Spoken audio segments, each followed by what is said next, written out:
Svedoci smo smanjenja broja zaraženih virusom COVID-19 u srazmeri sa brojem vakcinisanih građana. Ipak, glavno pitanje koje izaziva sumnju kod ljudi u vezi sa imunizacijom jeste kako su vakcine za COVID-19 razvijene u 10 meseci, a ostalim vakcinama je za razvoj bilo potrebno i do 10 godina. Stručnjaci ukazuju na to da je razvijanje vakcina dug i mukotrpan proces, ali da se u slučaju pravljenja vakcine protiv virusa COVID-19 taj proces ubrzao iz više razloga, i to zato što su naučnici već radili na sličnim virusima poput MERS-a i SARS-a, nije bilo problema oko pronalaženja industrijskog partnera, jer pandemija ugrožava ceo svet i u ekonomskom smislu. Bilo je dovoljno zainteresovanih dobrovoljaca za proveru bezbednosti vakcine, a birokratija oko licenciranja je ubrzana kako bi se život ljudi što pre vratio u normalu. Zamolili smo doktorku Jovanu Stojković da prokomentariše ovakve navode imunologa i vakcinologa sa Univerziteta u Oksfordu.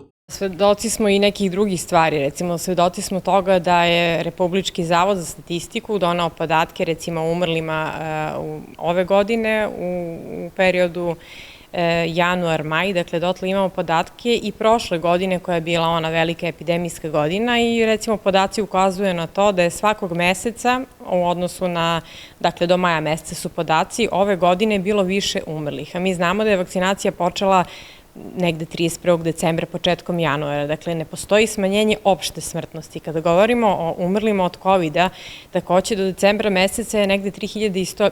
3100 ljudi je preminulo, dakle u 10 meseci pandemije.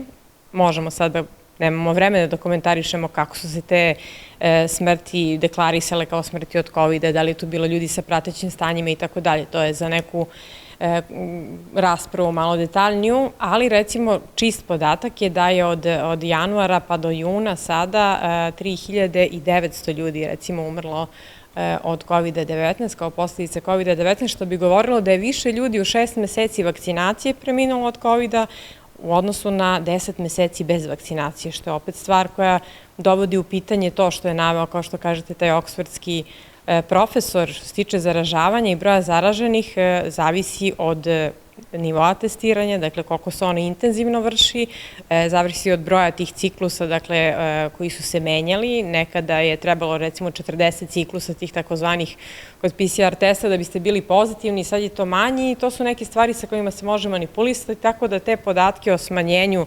zaraženih moramo da uzmemo sa rezervom, a nema nikakvog govora da ima smanjenja umrlih, zato što jednostavno zvanični podaci u Srbiji makar kažu da nema. Ova pandemija je po zvaničnim podacima Ministarstva zdravlja u odnosu na broj ljudi koji je obolao odnela 0,98% života, što ovako grubo zvuči kada kažemo kao brojku, jer naravno svakom je svoj najdraži blizak i svako ima tu patnju što je nekog izgubio, ali ako govorimo o nekoj smrtonosnoj bolesti, svakako da ne možemo da COVID-19 podvedemo pod onim kako ga predstavljaju mediji kao neku pošast i tako dalje. Ne mogu sad da se setim i ostalih pitanja. Da, pitali ste me u vezi razvoja vakcine i sada tu taj profesor obrazlaže da je dugo godina razvijena vakcina za MERS i SARS, samo je zaboravio da kaže da nije razvijena, odnosno da nema tih vakcina iz razloga što je taj eksperimentisanje na životinjama koje prethodi razvoju vakcina za ljude ukazalo da se mogu javiti neke patologije na plućima i zbog toga tih vakcina nema. A recimo kada je pitanje ova vakcina, dakle protiv COVID-19, te animalne studije su preskočene, koje su dale tako loše rezultate za ove prethodne studije.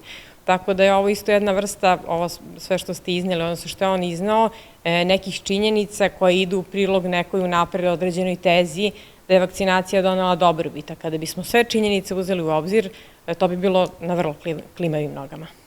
Doktorka Jovana Stojković je na svom Twitter nalogu napisala da smo svedoci da nam se veliki broj ljudi razboleva i završava na respiratoru posle vakcinacije, kao i da se o tome ćuti. Prema njenim rečima, kada se govori o umrlima od COVID-a od početka epidemije do decembra meseca 2020. godine, 3100 ljudi je preminulo u 10 meseci pandemije, ali se zato od januara do juna ove godine taj broj povećao na 3900 ljudi, što je pokazatelj da je više ljudi za 6 meseci vakcinacije preminulo od COVID-a nego u 10 meseci bez vakcinacije. Ukoliko se uzmu u obzir sve činjenice, dr. Stojković je mišljenja da bi teza o dobrobiti vakcinacije bila na klimavim nogama.